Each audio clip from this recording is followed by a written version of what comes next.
Okay guys, so sekarang kita ada dekat Terengganu dan kita tengah gunting rambut. Abang siapa mana abang? Muhammad Isham. Abang sakit apa bang?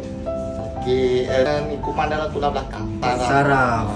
So kita doakan abang ni cepat sembuh guys Tapi sakit-sakit rambut pun kena kemas, betul bang? Betul. Jom kita jalan.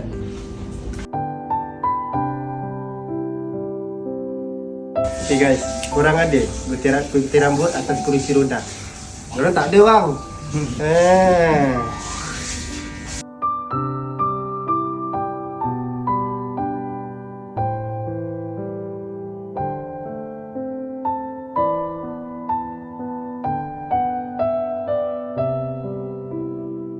Okay guys, so kita dah settle gunting rambut Abang Izham. So walaupun sakit tapi rambut kena nampak kemas supaya lebih semangat bang Ya. Yeah. Macam mana bang, gunting okey?